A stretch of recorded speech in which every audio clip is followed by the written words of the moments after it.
రంగారెడ్డి జిల్లా కాంగ్రెస్ పార్టీ జహీరాబాద్ నియోజకవర్గ కార్యకర్తల సమావేశాన్ని ఉద్దేశించి డాక్టర్ సిద్ధం ఉజ్వల్ రెడ్డి మాట్లాడుతూ రాబోయే జహీరాబాద్ పార్లమెంట్ అభ్యర్థి సురేష్ షెట్కార్ను భారీ మెజారిటీతో గెలిపిస్తామని, జహీరాబాద్ నియోజకవర్గం నుండి 35,000 మెజార్టీ ఇచ్చి జహీరాబాద్ పార్లమెంట్ అభ్యర్థి సురేష్ షెట్కార్ను గెలిపించుకుంటామని అన్నారు.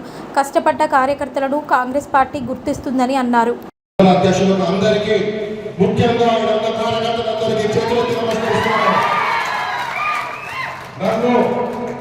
నేను సురేష్ అన్న ఇద్దరము పార్లమెంట్ టికెట్ కోసం పోటీపడ్డాము.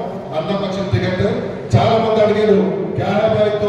గిలా కట్టేగా ఒకటే చెప్తా, సురేష్ అన్న నా గిలా కడితే నా శిబా కడితే సురేష్ అన్న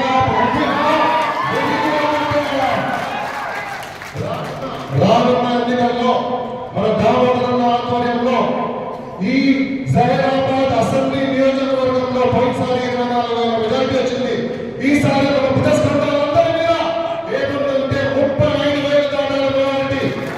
అది కట్టుకొని ప్రతి ఒక్క కార్యకర్త సైనికంగా పనిచేయండి. ఈ విజయం సురేష్ మన పార్లమెంటుకు పంపించేదాకా నిద్రపోయేది లేదు. ప్రతి వేళ స్పందించి అందరూ చేద్దాము. ఈ అవకాశం ఇచ్చిన మీ అందరికీ ధన్యవాదాలు.